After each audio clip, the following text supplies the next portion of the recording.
Oi pessoal, tudo bem com vocês? Sejam bem-vindos a mais um vídeo aqui no Línguas e Letras. Se você está aqui, provavelmente você já assistiu a primeira parte desse vídeo, em que eu fiz uma pequena apresentação sobre Ratos e Homens do Steinbeck. Nessa segunda parte, como já é praxe aqui do canal, vou trazer alguns comentários mais aprofundados sobre a obra, algumas impressões. Essa obra aqui eu li junto com meu marido e meus amigos, foi muito legal a nossa discussão. Então nessa segunda parte vou trazer alguns temas que a gente debateu, alguns comentários sobre os acontecimentos da obra com spoilers, então você já está sabendo que teremos detalhes da obra aqui. Pegando o gancho lá do que eu comentei quase no finalzinho do primeiro vídeo da apresentação, em que eu comentei que no início da história eu já tive uma quebrada de expectativa ali, né? Porque o Steinbeck começa apresentando uma natureza maravilhosa, animaizinhos no rio e tal, e de repente ele já contrapõe toda essa coisa bucólica e perfeita a figura dos mendigos que vêm se abrigar na beira desse riacho que ele vai comentar aqui no começo. E esse choque já me deixou, né, já quebrou a minha expectativa inicial ali da fofura em que ele começa a história. E esse clima hostil, eu senti esse clima hostil ao longo de toda a obra. E é interessante como a gente tem percepções diferentes sobre essa hostilidade, né? Para mim, nossa, as personagens em qualquer momento podiam tirar uma faca e matar uma outra ali, sabe? Eu senti essa hostilidade, essa raiva latente em todas as personagens ao longo de toda a obra. A gente comentando assim, nem todo mundo sentiu dessa forma. Outros sentiram que o clima era totalmente comum, considerando ali o contexto, que são um monte de trabalhadores rurais, homens, vivendo no mesmo galpão, e que aquilo é normal e que eles inclusive têm companheirismo, jogam ali umas cartas. E vejam como eu senti uma hostilidade entre eles, uma raiva assim ao longo de toda a obra. Então aqui trazendo o meu ponto de vista a respeito disso, e peço os comentários de vocês se vocês tiveram alguma opinião diferente, o que vocês acham das relações entre as personagens, desse climão. Deixem aqui seus comentários que eu quero saber as impressões de vocês também. Então, como eu comentei lá no primeiro vídeo, esse clima me lembrou bastante o clima lá do Vidas Secas, porque em Vidas Secas as personagens têm muita dificuldade de formular frases. Fabiana, a esposa, eles não conseguem, e aí você percebe que eles estão tentando ali se comunicar, e quando um não começa a entender o outro, a coisa já vira uma briga, sabe? Não aconteceu nada. E eles começam a brigar simplesmente porque eles não conseguem formular frases completas que permitam o entendimento. E aí, por isso, eles começam a discutir, brigar e vira um caos. Então, essa incapacidade de comunicação que leva a uma situação, a um clima violento, eu senti aqui também. Sabe, é muito uma coisa assim, um fala uma coisa, aí a frase não fica muito bem feita, o outro fala outra coisa, aí um já olha pro outro meio, por que você tá me olhando com essa cara? Por que você tá olhando pra mim? Sabe, eu senti que essa incapacidade de articular muito bem o raciocínio leva a esse clima de desconfiança, assim. E uma coisa que eu senti também é que essa falta de conhecimento também cria uma sensação de vulnerabilidade nas personagens. Embora aqui a gente vai ter essa fazenda, que a gente vai ter o filho do dono, a esposa do filho do dono, todos eles são bem caipirões, assim. Mas eu percebo que mesmo entre eles existe essa certa noção de uma hierarquia, e por conta desse conhecimento, por conta até do poder também, claro, do poder econômico, mesmo que a gente esteja falando aqui num cenário da Grande Depressão, você tem o dono da fazenda e os trabalhadores migrantes ali, né, que estão dependendo desse fazendeiro para ganhar o dinheiro deles, né, para ganhar pão. Mas essa diferença de conhecimento, essa diferença de vocabulário, quem fala um pouco melhor está numa posição de superioridade. E eu acho que isso leva a um medo uns dos outros. Eles têm medo, eles têm desconfiança, e essa desconfiança impede a criação de laços mais profundos. E esses dois personagens principais, né, o George e o Lenny, eles caminham juntos e estão buscando emprego juntos. Isso já causa um estranhamento, porque eles sabem que normalmente as pessoas andam sozinhas. E eles mesmos nas conversas, né, o Lenny fala assim, conta aí pra mim, George, né, que eu comentei lá no primeiro vídeo. O Lenny certamente é uma pessoa com deficiência intelectual e ele tem uma ideia fixa, assim, e ele fica pedindo pro George repetir algumas histórias, algumas coisas que eles, né, o sonho deles juntos, vamos falar desse sonho já já. Mas ele pede pra dizer, conta aí, George, como que a gente é? Aí ele fala, os outros não têm família, os outros andam sozinhos, mas nós não, nós temos um pra cuidar do outro, sabe? Então essa repetição dessa ideia de que eles têm um laço também é bem marcante. E isso que não existe com as outras personagens. Elas não têm esse laço e todo mundo estranha esses laços entre eles. E também em relação a essa questão de conhecimento, desconfiança, vulnerabilidade, existe também uma crença comum, inclusive eles até têm uma frase aqui bem específica, essa crença comum de que o ignorante, né, de que a pessoa que tem menos conhecimento, ela é boa por natureza e quem é esperto é mau. Tem até uma frase que diz, né, nunca vi um homem que fosse esperto que fosse bom. Então eu acho que essa noção, né, de que a pessoa que tem menos conhecimento é melhor do que aquela que tem mais, ela também pode ser usada até como uma ferramenta de autodefesa deles, nessa situação de vulnerabilidade em que eles se sentem. Mas também eles têm a noção de que conhecimento é poder, porque num dado momento da história, se não me engano é o próprio George, ele fala assim, se eu fosse, né, se eu tivesse conhecimento eu não estaria aqui carregando cevada. Então eles sabem, ao mesmo tempo que eles se defendem dizendo que quem é esperto não é bom, né, que o ignorante é bom, eles sabem que conhecimento é poder e também, paradoxalmente, eles também têm uma relação de um certo preconceito em relação ao Lenny, que é a pessoa com menos conhecimento de todas, porque, notadamente, ele tem alguma deficiência intelectual. E ele sofre preconceito por isso, ele é aquela pessoa que não sabe o que faz, e ao mesmo tempo que o George fala, não, ele não sabe o que ele faz, ele se sente assim, meio, todo mundo se sente um pouco ameaçado, né, pela figura do Lenny, assim, apesar dele ser muito inocente, e essa inocência permite várias coisas, as pessoas ficam meio assim com ele e tal, então, porque não se sabe o que ele vai fazer, não se sabe como ele vai reagir. Essas questões de ignorância, de conhecimento, de poder, de linguagem, permeiam toda a história pra mim e eu acho que elas criam essas tensões. Tudo isso fica muito latente, né? Essa hostilidade, esse clima entre as personagens. Pra mim é muito forte isso. Se você teve alguma sensação diferente lendo, por favor, deixa aqui seu comentário que eu acho bem interessante saber o que vocês pensam também. Um outro tema bem importante aqui nesse livro, eu diria quase que central, é o contraponto da miséria e do sonho da própria terra. E aqui também, claro, não pude deixar de lembrar da situação lá das personagens de Vidas Secas. Aqui em Ratos e Homens, o George e o Lenny, eles viajam juntos e o Lenny pede o tempo todo pro George para ficar contando como vai ser quando eles tiverem a fazenda deles, que ele vai cuidar dos coelhos, que ele vai fazer isso, que ele vai fazer aquilo. E ele pede pro George contar repetidamente essa história, ele fica insistindo, ele quer muito, sabe? E a gente vai ver essa intenção do Lenny, assim, porque que ele gosta tanto, ele sempre fala assim, e os coelhos, eu vou cuidar dos coelhos, como que vai ser e tal. A gente vai ver que ele tem essa fixação com animais e outras coisas mais daqui a pouco. Mas o George fica repetindo isso o tempo todo. Até que num dado momento o George fala que pra ele isso nem era um sonho tão grande assim. Mas de tanto ele repetir, ele acabou querendo. E essa paixão com que o Lenny acaba tratando esse sonho da própria terra, de ter a própria fazendinha, acaba contaminando outras pessoas. Então, ali eles são todos trabalhadores migrantes, eles têm essa consciência de que o dono da fazenda é quem tem o poder ali, né? Em que eles estão lá só para ganhar o deles e depois gastar na cidade, com prostitutas, com álcool, com jogo. Mas quando o Lenny vem e fala com toda essa paixão, pede pro George contar com toda essa paixão, esse sonho que eles têm da terra própria, de viver da própria terra, começa a contagiar outros personagens. Existe um senhor, ele tem um cachorro, o Candy, né? Ele tem esse cachorro, tudo, e ele sofreu um acidente de trabalho, ele não tem uma das mãos. E ele tá lá, ele já tem uma certa idade, nessa época, né, se a gente for pensar aqui num trabalhador rural mais velho, ele vai perdendo a sua utilidade ali como força bruta. Inclusive o Lenny é muito valorizado pela força física que ele tem, apesar do preconceito que se tem em relação a ele pela deficiência intelectual, ele tem uma força física muito grande.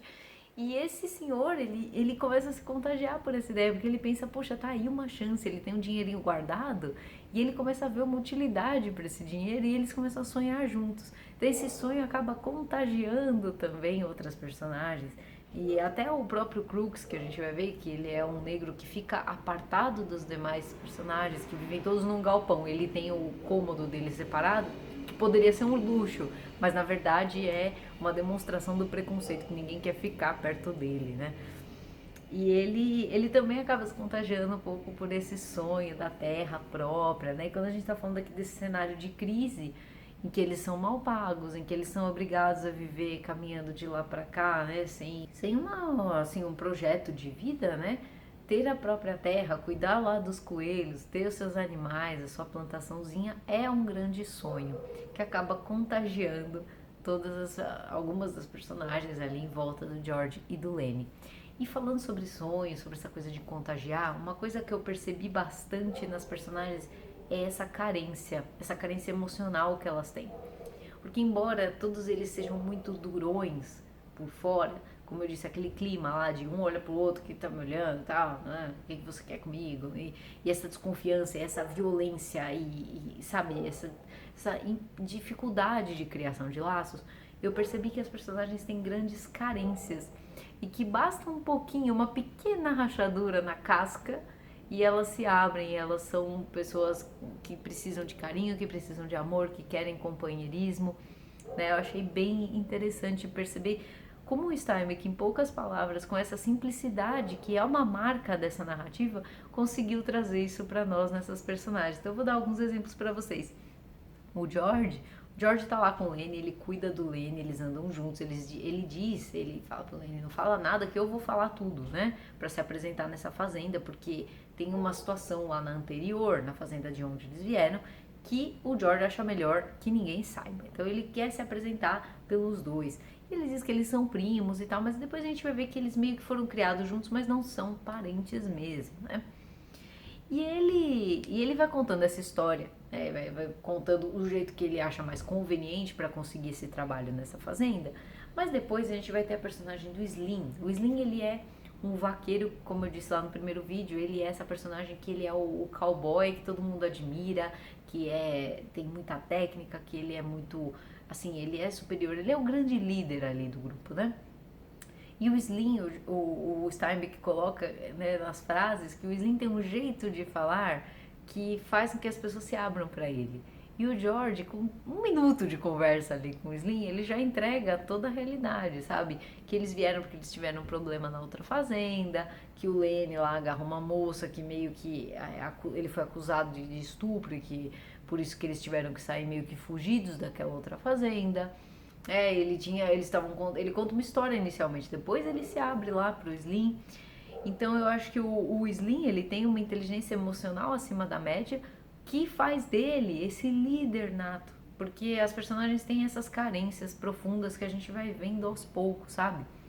O Candy, ele tem essa carência por ele já ser um homem mais velho, ele é um trabalhador fixo dessa fazenda, mas ele já não se sente mais tão útil, né? A gente vai sentir essa carência dele, até quando ele fica contagiado pelo sonho dos dois, do George e do Lenny, você vê que ele quer ali um lugarzinho dele, sabe? Ele é isso, assim, ele tem essa carência também, acredito que já pela condição de mais idoso nesse cenário em que a força física é tão necessária.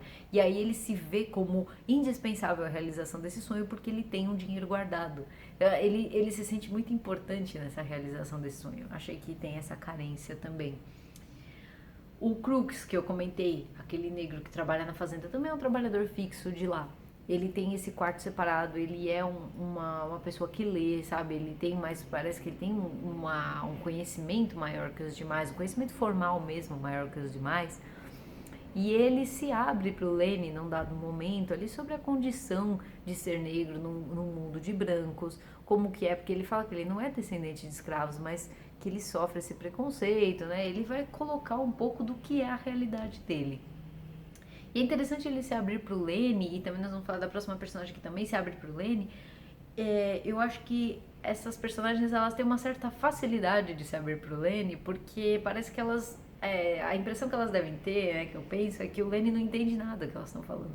Então é meio como se elas tivessem essa carta branca para contar a realidade delas, o sentimento verdadeiro delas, porque o Lenny não tá entendendo nada. Então elas falam mesmo o que elas sentem pro Lenny.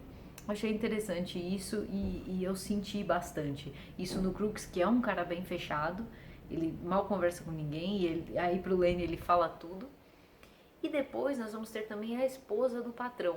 A esposa do patrão, ela é tratada por todos, assim, como uma mulher perigosa, como uma ratoeira, né, que eles podem ser pegos nessa ratoeira porque ela é bonitona, porque ela usa umas roupas mais provocantes, que ela gosta de andar no meio dos homens, porque ela gosta de chamar atenção.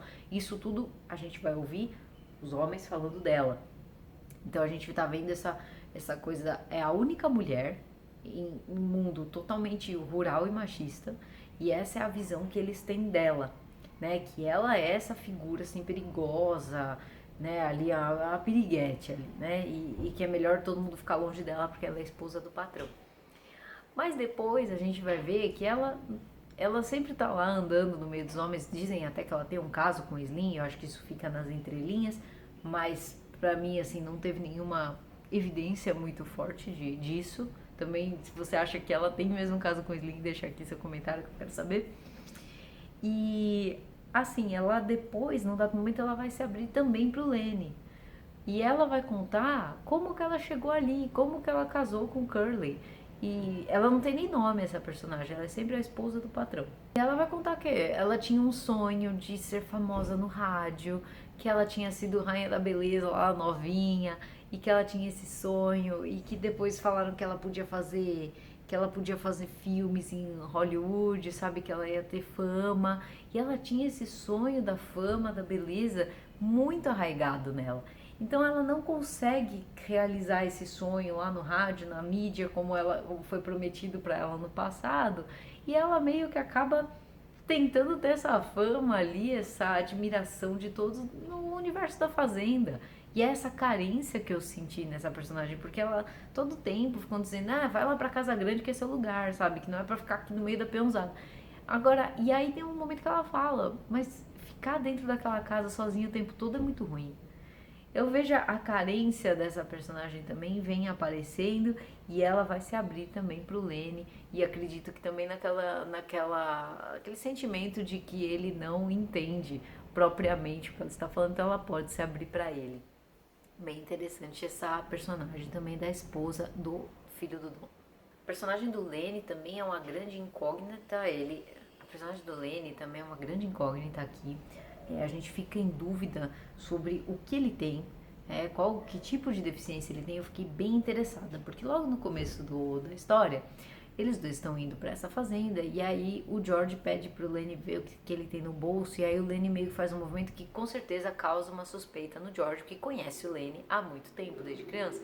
E ele fala, o que você tem nesse bolso aí e tal, e o Lenny tenta desconversar, e ele fala, não, me mostra o que você tem nesse bolso. E o Lenny tem um rato morto no bolso.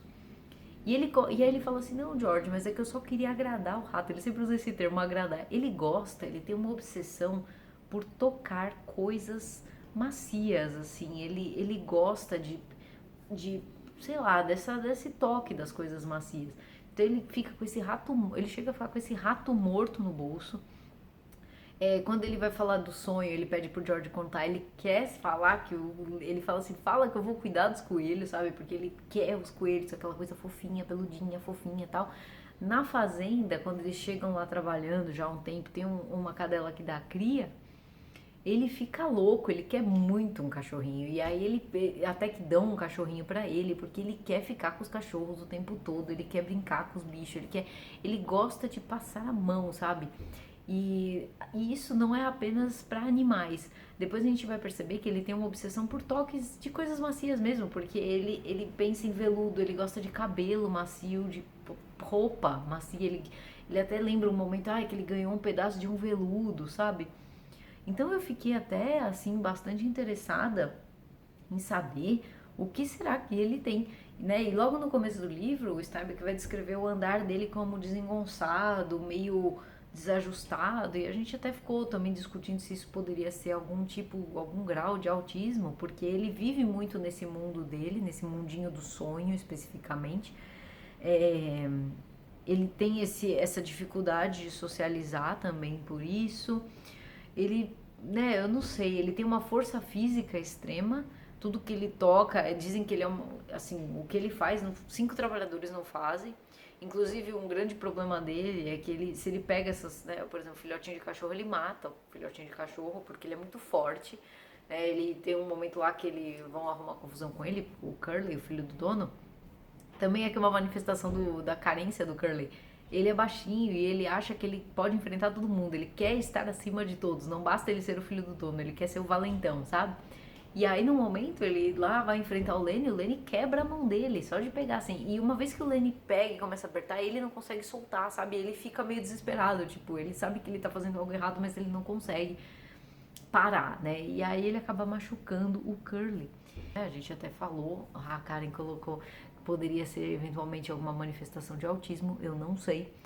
Pesquisei um pouco sobre toque também, pensando, porque como ele tem essa obsessão por coisas macias, pensei, será que isso daí pode ser alguma espécie de toque? E aí sobre toque, se a gente for pensar, assim, no caso do toque, né? A vida da pessoa ela é consumida numa obsessão, numa compulsão, nessa tentativa de neutralizar pensamentos obsessivos. E aí esses pensamentos obsessivos, eles têm uma natureza intrusiva, eles são desconfortáveis, eles são incontroláveis, e aí a pessoa com a compulsão tenta neutralizar esses pensamentos. Existe sempre um sofrimento subjacente e um prejuízo para a pessoa. Então, nesse caso, eu vejo esse prejuízo, porque ele mata o cachorrinho, né? E depois a gente vai ver que a coisa vai ficando mais grave mais pra frente. Eu achei, caracterizou, assim, tem essa carinha de toque, sim. E esse sofrimento, essa tentativa de neutralizar o pensamento, pra mim ela apareceu como uma evidência mais lá pro final da obra. Porque no final da obra, vou contar aqui pra vocês, né? Eu avisei que esse vídeo tinha spoilers. Eles estão lá no celeiro, né? E a esposa do Curly tá se abrindo pro Lenny, contando daquela questão que ela queria fama, que ela queria ter sido uma atriz, que ela queria ter ficado conhecida por todos, né? Pra mostrar a beleza dela. E aí ela fala, né? Fala da roupa, fala do cabelo dela e tal. E aí o Lenny quer tocar no cabelo dela, porque afinal de contas ele tem essa obsessão, né? E quando ele faz isso, ele começa a ficar muito obcecado, ele começa a querer pegar mais e mais e mais, e ela começa a gritar e tal, até que ele pega um momento, ele dá uma chacoalhada nela, ela quebra o pescoço e ela morre. Assim, vejam que prejuízo muito grande ele tem. E a gente não sabe precisamente o que aconteceu lá atrás em Weed. A gente não sabe o que aconteceu. Em Weed é a fazenda anterior, né? O lugar de onde eles vieram. A gente não sabe o que aconteceu lá antes, sabe? E aí ele tem esse prejuízo, ele mata os animais, ele mata sem querer a esposa, né? Você vê que ele não tem maldade, mas ele não consegue se controlar ali. E aí ele é obrigado a fugir, porque todo mundo começa a ir atrás dele, vindo o que ele fez, né? E quando ele está lá sozinho, no mato, que o George fala, se acontecer alguma coisa você foge pro mato, isso já no começo do livro. O Lenny vê a figura da tia dele. Essa tia dele, ela no passado, ela deu um pedaço de pano pra ele, ela deu um rato de borracha pra ele, pra ver se ele ficava controlado, não queria pegar os bichos vivos, mas ele falou que a borracha não era boa de agradar, né? E ele vê essa figura dessa tia e as frases que essa tia fala pra ele são extremamente bem articuladas. Ele consegue criar uma linha de raciocínio muito coerente na figura dessa tia, nessa figura mental da tia. Coisa que ele não faz com a personalidade própria dele mesmo. Então eu fiquei pensando se ao longo de toda a obra, ao longo de tudo que acontece com eles, ele não fica vendo essa figura dessa tia, recriminando as atitudes dele, recriminando o que ele está fazendo, e aí ele busca esse conforto nas coisas macias, no toque dos cachorrinhos, no toque das roupas, do rato morto, sabe? Se ele usa essa compulsão para neutralizar essa figura dessa tia. Assim, foi uma coisa que eu fiquei pensando porque me impressionou bastante, porque a gente vê o Lenny como uma figura, uma pessoa bastante limitada ao longo de todo o livro, e no final ele consegue ver essa tia com uma clareza de raciocínio, assim, muito além do que ele mostra na própria personalidade, sabe? Então, foi uma impressão que eu tive aqui, né? E uma outra possibilidade também dessa obsessão por coisas macias e fofinhas seria para compensar esse excesso de força bruta que ele tem mesmo, né? Foi o que eu pensei a respeito do Lenny. Eu achei um personagem muito interessante, muito curioso da gente entender, né? Aqui a gente tem esse problema, né? A gente não sabe exatamente o que aconteceu, é tudo o que o George conta, né? A coisa fica meio nas entrelinhas ali. E o Slim, quando acontece isso, né, que o Lenny acaba sem querer matando a esposa do patrão, o Slim olha pro George e fala assim, mas foi isso que aconteceu lá em Weed, então, né? E aí o George só assente com a cabeça. Então fica meio no ar se no passado o Lenny matou a outra moça também. A gente não consegue saber o que aconteceu. Ou se foi só realmente uma confusão, assim, tipo, o Lenny passou do limite ali, né? E acharam que ele estuprou a moça e tudo mais. Ou se ele realmente matou a moça, porque diz que ele agarrou o vestido dela. E a gente já percebeu que quando o Lenny agarra uma coisa, ele não larga essa coisa. Então ficou no ar aqui. Pra mim, já era a segunda vez. Eu senti que aqui, nesse caso, foi a segunda vez. E o George meio que tinha uma esperança de que o Lenny podia se emendar, que tinha sido um caso pontual. E quando acontece essa segunda, né, esse segundo caso, todo mundo começa a perseguir o Lenny. E aí nós já vamos nos encaminhando para o final da história. E o George vai ter que tomar essa difícil decisão. Todos vão atrás do Lenny, né? O filho do dono pega uma arma, tipo, ele quer matar o Lenny de qualquer jeito. E o George até pensa assim, nossa, mas será que ele não podia ir preso, sabe? Ele quer ainda dar um jeito do Lenny não ser morto, né? Mas ele começa a perceber que parece que não.